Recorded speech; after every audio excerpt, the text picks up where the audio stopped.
নমস্কার বন্ধুরা, আমি জয়দীপ। আমি একজন প্রতিবন্ধী যুবক। আমার চ্যানেলটিকে সাবস্ক্রাইব করে আমার পাশে থাকুন। চলুন এবার জেনে নিই আজকের খবর। 2006-7 সালে সিঙ্গুরে টাটা ন্যানো প্ল্যান্টের জমি অধিগ্রহণ প্রতিবাদে তীব্র আন্দোলন শুরু হয়। সেই সময় মমতা বন্দ্যোপাধ্যায় এই আন্দোলনের নেতৃত্ব দেন। ফল হিসেবে 2008-এ রতন টাটা ঘোষণা করেন Bengal is not a close chapter, অর্থাৎ পশ্চিমবঙ্গ এখনও খোলা অধ্যায় আছে।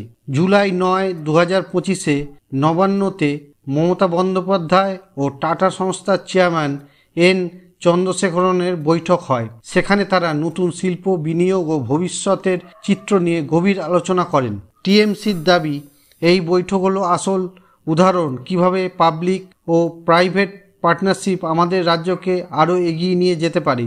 দীর্ঘ প্রায় 20 বছর বন্ধ থাকা পথ আবারও খুলতে চলেছে। এখন প্রশ্ন, অর্ডার আসবে তো?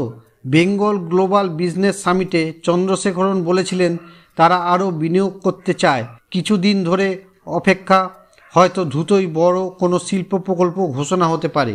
আসলেই দীর্ঘদিনের খত ঠিক করতে বড় এক স্টেপ নিল সিঙ্গুরের বিষয়। আপনি কি ভাবছেন? আপনার মন্তব্য জানান। লাইক, শেয়ার ও সাবস্ক্রাইব করতে ভুলবেন না। দেখা হবে পরবর্তী ভিডিওতে। সেদিন পর্যন্ত ভালো থাকুন।